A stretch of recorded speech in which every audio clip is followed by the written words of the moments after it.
నేను 24/7/2014న గౌరవనీయులు శ్రీ కొల్లు రవీంద్ర గారికి ఆంధ్రప్రదేశ్ రాష్ట్ర చేనేత శాఖ మాత్యులు వ్రాసిన లేఖ. అయ్యే విషయం: చేనేత రిజర్వేషన్ యాక్టు, అతిక్రమణ, ఆకలి చావులు, ఆత్మహత్యలు విజిలెన్స్ సిఐడి విచారణకు ఆదేశించుట గురించి. మా లేఖ నంబర్ 2014 తేదీ 3/7/2014 ముఖ్యమంత్రి గారికి పంపినది. మా లేఖ నంబర్ 2400 తేదీ 3/7/2014 చేనేత శాఖ మంత్రికి పంపినది బై రిజిస్టర్డ్ పోర్ట్. మా లేఖ నంబర్ 2400 16/7/2014 ఆనాటికి చేనేత కార్మికుల ఆకలి చావులు, ఆత్మహత్యల నుండి విముక్తి కలిగించుటకు సుప్రీంకోర్టు వెలువరించిన తీర్పును అనుసరించి కేంద్ర ప్రభుత్వం 11 రకాల వస్త్రాలను చేనేత రంగానికి కేటాయిస్తూ హ్యాండ్లూమ్ రిజర్వేషన్ యాక్ట్ను అమలుకు తెచ్చిన విషయము మీకు తెలియనిది కాదు.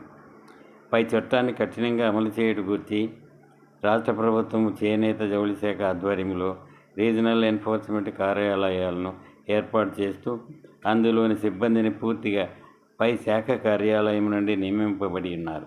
వారు పై అధికారులకు అనుసరణలో పనిచేస్తూ పౌరమగ్గాల యాజమాన్యాల నుండి ప్రతి నెల లక్షలాది రూపాయల లంచాలు తీసుకుంటూ చట్టాన్ని అతిక్రమించి చేనేత కేటాయించిన వస్త్రాలను పౌరమగ్గాలపై నేసి విక్రయించుటకు అనధికారికంగా అంగీకరించినందున లక్షలాది చేనేత కార్మికులు 10 సంవత్సరాలుగా పనులు లేక వేల సంఖ్యలో ఆకలి చావులు, ఆత్మహత్యలకు లోనయ్యారు.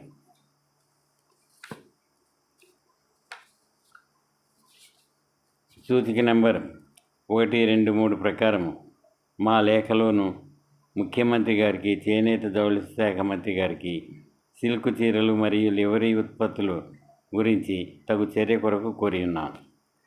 1. సిల్క్ డిజైన్ చీరలు. చేనేత చట్ట ప్రకారము సిల్క్ చీరల ఉత్పత్తి పూర్తిగా చేనేత రంగానికి కేటాయించారు. కానీ అనంతపురం జిల్లా ముదిరెడ్డిపల్లిలో వేలాది పౌరమగ్గాలపై చీరలను నేయిస్తూ వేలాది చేనేత కార్మికులకు పని లేకుండా చేశారు. ఫలితంగా వారు చేనేత వృత్తిని వీడి కూలి పనులు చేసుకుంటూ కొంతమంది ఆ పని చేయలేక బ్రతకలేక తమ ప్రాంతాలను వీడి ఇతర రాష్ట్రాలకు వలసపోతున్నారు. లివరీ ఉత్పత్తి.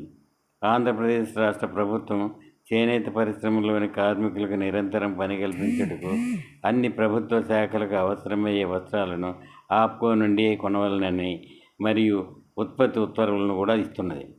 బడి పిల్లల దుస్తుల RVIM ఆర్డర్ ప్రకారం సుమారు 300 కోట్ల రూపాయలు ఆప్కోకి ఆర్డర్ ఇస్తుంది.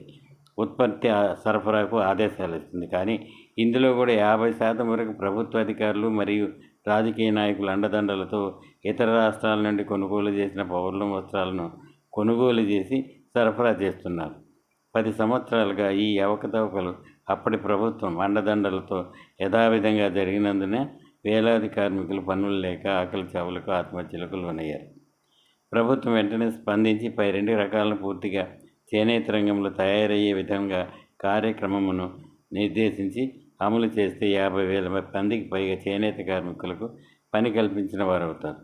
చేనేత చట్టాన్ని దుర్వినియోగం చేసిన సంబంధిత అధికారులు మరియు యాజమాన్యాలపై విజిలెన్స్ సిఐడితో విచారణ జరిపించి తగు చర్య తీసుకోవాల్సిందిగా కోరడమైంది.